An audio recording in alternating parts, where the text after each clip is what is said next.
who she's looking for, they found his wallet here. There's 2 wallets. Maybe there's 2 people. When was the last time you saw him? Saturday, 5 o'clock. I said, I'll see you tomorrow, Warren, and he was like, okay, meaning he planned on coming down on Sunday, and then he did not show up. Do you know if he has family in town? He has no one. We're the only people that he has. Okay. Of course, I hope you guys find him. I hope he's okay. If anything, I just hope we find him so that we can, I don't know, I just have a really bad feeling. 111 is John. What's the address emergency? Hi, there is an emergency. I found something in my son's closet wrapped in a plastic bag. I was figuring the police don't seem to care as much about high-risk individuals, homeless people. So I was deliberately looking for someone who lived that type of life. But what, were you worried about, like, leaving evidence behind or being caught? Totally.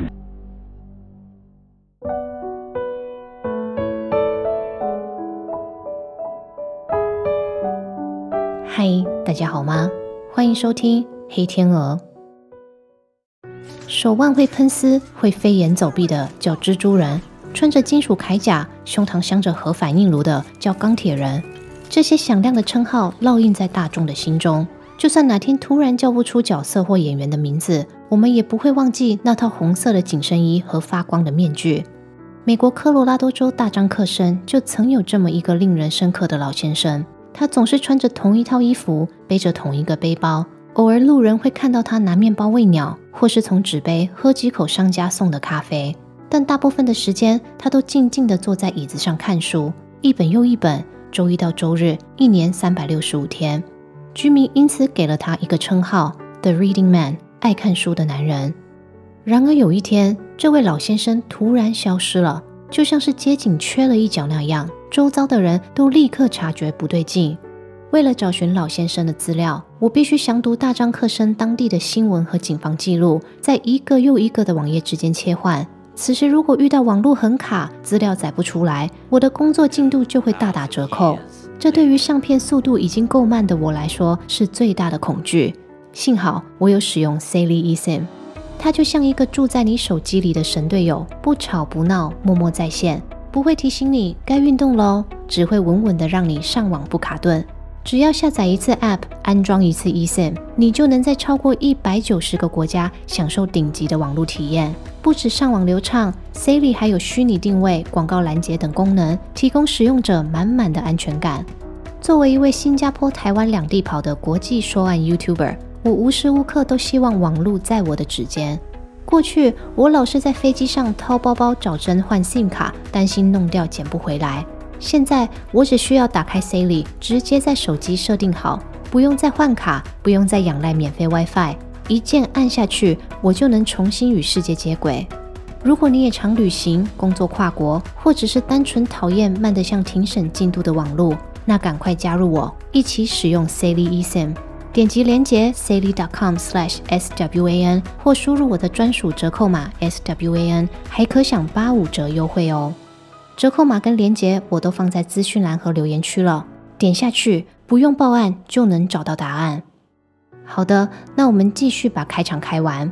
老先生失踪的2天后，一名19岁的少年说他在河边捡到老先生的皮夹，但他的妈妈却偷偷报警，表示儿子的衣柜中还有其他2袋他不敢直视的东西。这位老先生究竟去了哪里？一个高中刚毕业的少年又跟他有什么关系？让我们从2021年的2月说起。2021年2月27号礼拜六下午接近5点，在市区经营婚纱店的老板娘 Monique 准备下班。一如往常，她走到店面转角，跟坐在椅子上看书的老先生说再见。老先生的名字叫 Warren Barnes， 今年69岁。他胡子花白，戴着深色的棒球帽。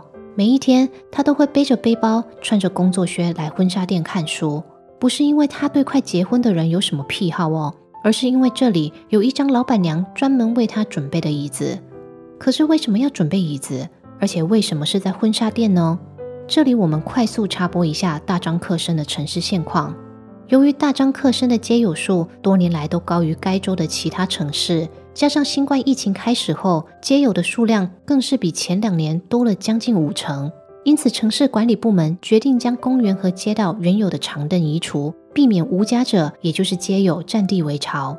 婚纱店老板娘大约在4年前认识 Warren， 虽然 Warren 总是穿着同一套衣服出现在街上，但她不曾看到 Warren 乞讨， Warren 也从来不会干扰店家做生意。他总是安静地坐在长凳上看自己的书，遇到陌生人要给他钱、给他食物，他甚至不会接受。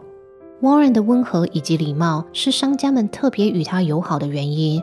做餐饮的店主们会主动拿水果和咖啡招待他，经营书店的则常把出版社给的限量精装版直接拿给他读。知道 Warren 喜欢看书，有的商家甚至会特别把2手书装箱拿来放在店门口，让他随便挑随便看。对这些人来说， Warren 是朋友，是自己人，因此当政府来拆除长凳，婚纱店老板娘便自己拿出一张竹椅给 Warren 坐。每天开店时，他会把椅子从店里搬出来，要打烊的时候，他再把椅子搬回去。他说这样 Warren 就能安心的来这边看书，不用担心他的位置会被其他的街友抢走。事实上，老板娘并不认为 Warren 是街友。从几次跟 Warren 的谈话中，他知道 Warren 有在打零工，好像也有在汽车旅馆租房，但他不清楚 Warren 的家庭状况，只知道他结过婚，有一个女儿，但他们几乎不联络。回到故事里，2月27号礼拜六这天，跟过去的每一天一样，老板娘在下班前走到转角跟 Warren 说明天见，而 Warren 也笑着说好。可是隔天礼拜天，老板娘没等到 Warren 来看书。更令人不安的是，第二天3月1号礼拜一，他接到人力中介公司的电话，那里的人告诉他 Warren 也没有去上班。过去4年，每天早上6点 Warren 都会准时到中介公司报到等工作，唯独今天他没出现。人没来已经够奇怪，早上10点半，某个先生还打电话来公司说他在河边捡到 Warren 的皮夹。婚纱店老板娘一听就觉得不对啊，因为那位先生所说的河边距离中介公司可是有5公里远，没有交通工具的 Warren 绝对不会没事跑到那里去。于是老板娘拿起电话报警，自己也开车赶往皮夹拾获的地点。在那里，老板娘碰上一群正在办案的警察，她把 Warren 失踪的事情从头到尾再说了一遍，希望警察在街头巡逻的时候可以多多留意老先生的身影。So they found his wallet just down here at the boat ramp. Is that the case number from the missing person? Yep. He has work boots, and he has silver. It's like an acrylic paint that we accidentally spilled on his shoes a couple weeks ago. So if they do find him, they'll know that that's him because he's... 当老板娘说 Warren 的皮夹是在河边的船坡捡到的，还有 Warren 穿的鞋是一双鞋面沾有亚克力颜料的工作靴，在场的警官心底立刻漫起一股不祥的预感。因为昨天一起车辆落水的意外就发生在这个船坡。更巧的是，车主的爸爸说他也捡到一个皮夹。由于这起意外稍早已经证实上升成凶案，警官们认为 Warren 的失踪很可能跟昨天的事件有关。时间推回2月28号礼拜天凌晨大约1点，警察接获一名叫 Terry Cohey 的妈妈报案。他说他儿子的车不小心滑落船坡，现在半台车都泡在科罗拉多河里。警察赶到现场时，妈妈苦笑着上前打招呼，并跟警察解释道，他的儿子 Brian 稍早开车出来兜风散心，结果车子没停好滑进河里，人是没怎样，但下半身湿透了。现在儿子没穿裤子，跟爸爸坐在车子上休息。妈妈表示，刚才她已经联络过4家吊车公司，可是每一间都说师傅下班了不能来，因此她才打给警察，看警察有没有什么办法让儿子的车别这样泡水泡到早上。I've never really had a car in the water before. 由于没有人受伤，肇事者 Brian 也承认是自己的错，警察便将这起事件视作单纯的意外处理。在他们联络人员过来拖车的同时，妈妈开口问警官是否可以让儿子先回家洗澡换衣服。考量到2月底的科罗拉多气温低，一个青少年光着屁股坐在这儿也帮不上忙，警官便同意了。凌晨3点左右， Brian 的爸爸妈妈回到船坡，跟警察一起等车子上岸。然而当车尾渐渐被拖出水面，警官才发现车子的保险杆看起来不太对劲。Very quick question for you. Sure. So the back bumper, I don't know, you can probably see it from here. It's a lot of red on the back of that. Dripping down it all a little bit. Looks like blood. 当着警察的面，妈妈打给 Brian， 问他保险杆是沾到什么，为什么看起来红红的。但 Brian 只是淡淡的回说，他也不知道，反正他确定自己没有受伤。由于车子完全进水，后车厢打不开，警官们当下也没有强制搜车的理由，因此最后 Brian 的车子就由拖车公司协助，直接牵回爸爸家放。这里我们稍微解释一下 Brian 一家的生活模式，提前排除大家可能会有的疑问。Brian 的爸爸妈妈拥有2间房子，他们没有离婚，但他们一家4口并不同住。为了方便讲解，接下来我会将这2个住所简称为妈妈家和爸爸家。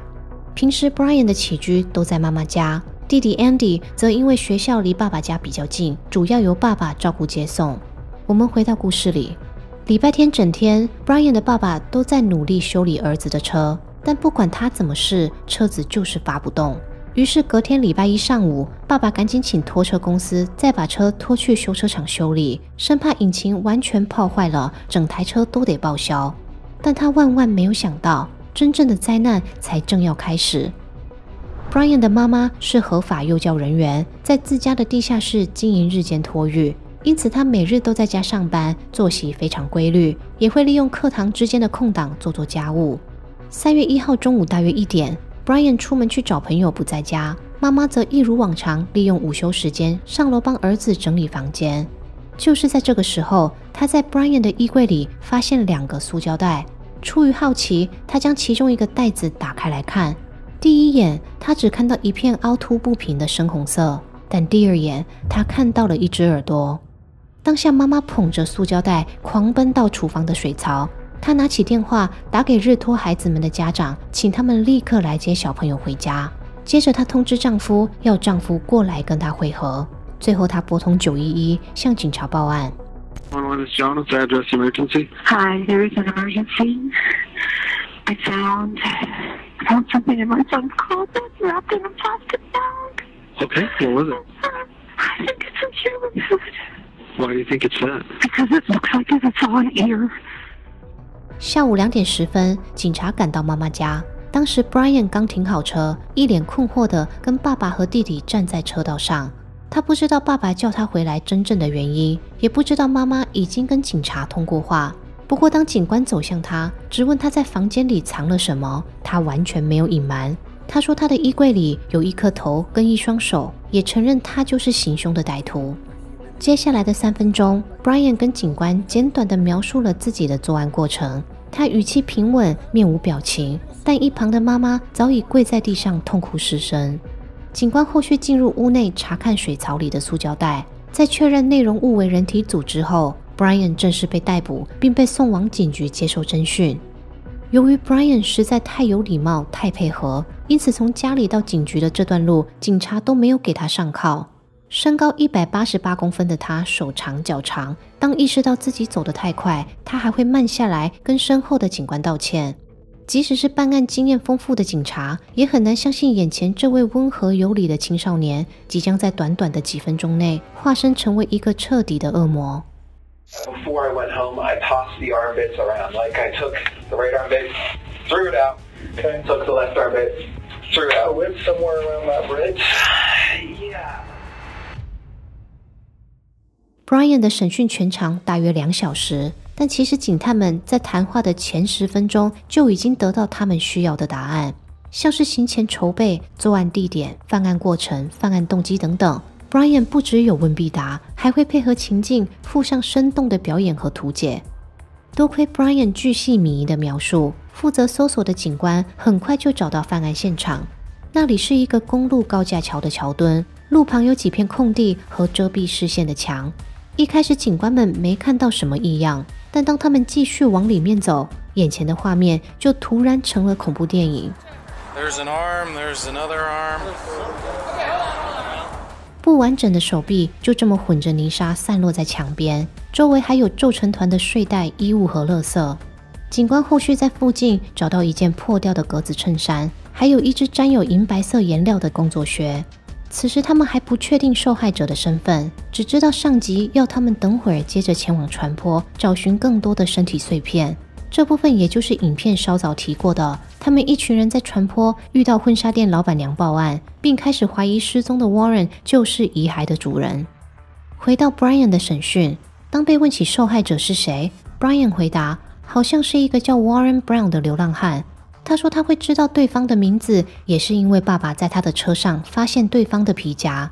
当时他用车子落水，他很紧张作为借口蒙混过去，也以为爸爸把皮夹归还后事情就会落幕。没想到几个小时后，自己还是进了警局。Brian, who is this one whatever guy? Dad, I swear to you, from the bottom, I only know one. He's my school friend. It's not him. Brian 的爸爸告诉警方，不只是皮夹，他还在儿子车上找到一把很大把的刀。当时他去问儿子，儿子解释说是防身武器。那他这个做爸爸的也只能相信啊。爸爸承认他的确有过疑虑和不安，但他说他真的不曾想过儿子会是暴力的人。审讯进行到此，虽然 Brian 讲错名字，但警探几乎可以确定遭到他毒手的受害者就是失踪的 Warren。现在他们只剩一个最大的疑问，那就是为什么？而这题 Brian 超级乐意替大家解答。接下来我会用 Brian 的审讯片段作为辅助，还原案件的时间线。最后我们再回头讲他的人格、人际关系和心理状态。2021年2月27号礼拜六晚间大约10点， Brian 穿着一套深蓝色的连身服，开着车从妈妈家离开。他之所以把去年万圣节的装扮拿出来穿，正是因为今晚他想执行一个他渴望了1年多的计划。他打算到街上晃晃，找下手的目标。如果真的让他逮到机会，那他希望他能化身惊悚片的主角 Michael Myers， 连恐怖的氛围都要到位。 Brian 表示，社会上有许多人们根本懒得关心的弱势族群，像是街友和性工作者，所以他很早就打定主意要抓一个来试试看。他认为反正这样的人就算突然不见，也不会有人在乎。因此当晚他用手机搜寻街友可能会出没的地点，一一过去场勘。大约半个小时后，他就在距离妈妈家车程约5分钟的高架桥下看见一个绝佳的标的物。那个标的物就是 Warren。 当时他睡在墙壁后面，但睡袋的一角抓住了 Brian 的眼光。 Brian 看四下无人，位置又隐秘，因此他在停好车后便立刻戴上手套，带着刀快步朝 Warren 奔去。 He was saying, "What are you doing? What are you doing? Why? Ah!" And I just kept on stabbing his neck. Is it okay if I do a demonstration? Oh, yeah. This is him. I was straddled on top of him like this. Okay. And he couldn't fight back. It was actually surprisingly easy. I was barely breaking a sweat. I thought, oh, this guy, he's going to be tough. But no, it was actually surprisingly easy. Brian 说，他扯开 Warren 的睡袋，接着疯狂攻击 Warren 的脖子。Warren 当下完全无力抵抗，只是一直喊着：“为什么你要伤害我？” Brian 说，他还停下来回答这个问题呢。他说，因为他已经想这样做很久了。语毕，他便继续挥刀，直到对方断气。Brian 表示，整个过程持续了大约1分半钟。等他停手的时候 ，Warren 的身手几乎已经不在一起。他说，既然如此，那就把头拿下吧。这之后他还做了什么，我就不一一念。只能说实验室里随便一只青蛙都还比 Warren 完整，比 Warren 有尊严。带着纪念品 ，Brian 心满意足地启程回家。到家后，他清理凶器，洗了个澡。本来就要这样睡了，但躺上床后，他又忍不住在意起他手套上的破洞。他说，就是因为知道橡胶手套很薄，所以行动前他特地戴了3层。结果回到家发现，他的中指那边还是破了一个洞。由于担心留下 DNA， 他最终决定返回犯案现场灭证。Brian 说，他将 Warren 放进后车厢，接着开车到河边丢弃。为了不让指纹沾到遗体，全程他尽量不用他的手，而是用脚去踢。多亏有倾斜的船坡，遗体3两下就滚进河里了。但是当他发动车子准备走人，他发现车轮似乎推力不足，无论他怎么换挡、催油门，车子还是一直往下滑。最后就是大家稍早看到的那样了。他连人带车下水游泳，还得借路人的手机打电话给爸妈求救。I tried putting it Full throttle. Yeah. That doesn't work. My car doesn't have four-wheel drive. Stupid me. 面对自己的恶行 ，Brian 毫无悔意。描述行凶过程的时候，他笑；讲到自己灭证失败，他也笑。他这不合时宜的幽默感，诡异到让人不禁怀疑他是不是有毛病。的确 ，Brian 中学时就被诊断患有高功能自闭与过动症。他也说自己在犯案当时有在服用抗忧郁药物。然而，数据显示，患有这些疾病的患者出现暴力行为的几率并不高。尤其 Brian 如此能言善道、逻辑清晰，更不可能是思觉失调或精神失常。那 Brian 究竟是怎么了？我们来听听 Brian 父母的说法。妈妈表示 ，Brian 一直以来都很喜欢血腥和地狱梗，他在学校也一直都有行为问题。例如，他曾故意在患有 PTSD 的同学耳边拍手，想把他弄哭、弄崩溃，因为他觉得这样很好玩。还有他看到身形丰腴的同学，也会直接跟对方说你是猪吗？导致同学不愿意跟他互动。最近期的一次，则是他带着双节棍去学校，被学校停学。妈妈说，他们有带 Brian 去做心理治疗，跟同一个医师合作了1年多，一直到新冠疫情严重起来，他们的疗程才中断。他说他真的尽心尽力在帮助 Brian， 但好像怎么努力都没有用。而且他觉得学校其实特别针对 Brian， 同样是犯错，他却比其他人受到更多惩罚。And I'm like, okay, well, what about the other kid that brought them in? And they said, that kid doesn't have the behavior issues that Brian has. And I'm like, oh, so you're punishing Brian because he has behavior issues. I see. 跟妈妈一样，爸爸这边也是表达出不少无奈和委屈。不过比起为一个无辜之人丧命感到悲伤，爸爸似乎更在意他的名声。他说他的名字也叫 Brian， 大儿子就是因为是长子才跟他取同样的名字。可是现在好了，儿子犯下这种天理不容的事，以后他的姓、他的名都会跟这个悲剧绑在一起。试问他未来要如何在社区生存？而且谁还会敢把小孩交给他的老婆照顾？ Everything's over. It's all done now. It's over. Our lives are totally over. I got a feeling Grand Junction's no longer going to be our hometown because my name's been trashed. Brian 在审讯中很少提到他和父母亲的互动。事实上，他向警察吐露的心声，可能比他跟爸妈过去19年说的话还要多。他的父母不晓得，他在案发3年前就伤害过猫，手法也一样，把猫咪的头放在衣柜里。他的父母更不晓得，他曾动念要不计代价赢得他人的认同和名声。还有，他是打从心底相信其他犯罪者说的话，认为夺取他人的性命是世界上最美妙的感受。审讯的最后 ，Brian 说，如果知道今天自己会坐在这里，那他当时就不会动手了。因为亲身体验后，他觉得这件事情也没有像其他人形容的那么美妙。一直以来，他积极配合办案，是因为他认为他还年轻，即使真的被定罪，刑期也不会太长，顶多关个15到20年，他完全承受得起。但他不知道，他的自以为聪明，很快就会化作一记热辣辣的耳光，把他直接从幻想扒到监狱里。2023年1月17号 ，Brian Cohey 的庭审正式开始。那个原本在审讯室跟警探说他敢做敢当的小伙子，现在改口了。他说他在犯案当时精神失常，希望陪审团能判他无罪。或许辩护律师是认为，只要说 Brian 疯了，就能把他在警局的精彩表演一笔勾销。但他们忘记手机密码可以破解，删除的搜寻记录和照片也可以恢复。检察官表示， Brian 在2021年2月4号搜寻人被刀挟持会有什么反应？2月5号他搜寻街友会有攻击性吗？2月26号，也就是案发前一天，他在半夜浏览各种凶案和连环杀手的名单。2月28号，案发隔天，他搜寻河流能洗掉证据吗？3月1号，他搜寻要怎么丢弃有机废弃物。这些电子足迹几乎是 Brian 的日记。如果他在行前知道要计划，事后知道要灭证，那就代表他头脑清楚，能分辨是非对错。检察官接着再拿出一个资料夹，里头有5张从 Brian 手机里恢复的照片。照片上明明只写着2月27号11点06分，但这几个字却让陪审员们看得喘不过气，掩面痛哭，庭审一度中断。庭审第3天， Brian 的妈妈带着情绪支持犬坐上证人席，除了描述自己在儿子衣柜找到的东西，他也作证在案发前1年，他曾在 Brian 的房间里发现一个奇怪的背包，里头有铁锤、束口袋、刀子、胶带和锯子。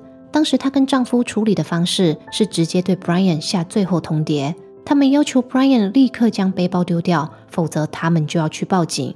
当然，那天 Brian 选择放弃他的背包，只是1年后，他还是找到了其他方法达成他的目的。综合人证、物证和 Brian 的自白，检察官成功用2周的时间说服所有的陪审员。2023年2月3号，陪审团判定 Brian Cohey Jr. 谋杀罪名成立。3天后，法官判他无期徒刑，终身不得假释。宣判当天，几位 Warren 的亲属有上台发表陈述，而其中一个表亲说的话特别令人深刻。他说，凶手是如此的可憎，但偏偏就是这样的悲剧，让他们破碎的一家得以再聚首，实在好讽刺。婚纱店老板娘请大家协寻 Warren 的贴文，至今仍留在他的脸书上。明明跟 Warren 非亲非故，但他却最了解 Warren 的作息，也是第一个察觉事情不对，将 Warren 的失踪通报执法机关的人。案发后，他的善心、他的付出一直都是网友们讨论的焦点，但每一次公开发言，他都说 Warren 才是那个值得大家掌声的人，是 Warren 让他学会如何敞开心胸，去包容，去爱这个世界。在制作这集影片时，我联系上婚纱店老板娘 Monique， 她表示她可以跟我通话，分享一些她和 Warren 的回忆，还有这个事件对她的影响。但后来因为老板娘的工作临时变动，她便告知我，她需要将我们的谈话改期。这个更动是这支影片特别晚发布的原因，真的不好意思让大家久等，请大家见谅。未来我会跟老板娘重新找一天通话。如果荧幕前的你们对老板娘的分享有兴趣，可以加入黑天鹅频道会员，我会在会员直播中跟大家分享细节。当初凶手会针对街友犯案，就是因为他认为这些人的命不值钱，即使他除掉一个，也没有人会在乎。但 Monique 和一群 Warren 的朋友用行动证明他错得离谱。2023年11月20号 ，Monique 的店面转角围了一群人，他们肩并肩站在墙壁前面，一起看着 Warren 的纪念碑完工。这个纪念碑没有叙述丰功伟业的碑文，也没有威武肃穆的雕像，只有一棵枝叶灿烂的桐树和一张摆满书本的椅子。最上面翻开的那本书，书皮刻着3个字 And you also。 这句话是 Warren 回应问候时的口头禅。当人们祝福他有个美好的一天，比起 you too 你也是，他更常说 And you also 你也一样。以前老板娘每天都会听到这句话，现在她用看的，用眼睛思念 Warren 的声音。老板娘 Monique、 艺术家 Tim Navin、 贷款员 Ellie Lindy， 他们3人共同合作，向大张克绅士申请设立这个装置艺术，将 Warren 最喜欢的一切都保存在这里。 Warren 或许没有家，但这条街的店主们早已把他视作家人，未来整座城市都会记得他，记得他的温柔，记得他曾经来过这个世界，记得他在这个转角触动了一群人的心。今天的节目到这边就结束了，如果你有什么想法，也欢迎在频道的下方留言，跟大家一起讨论。我们下期节目见，拜拜。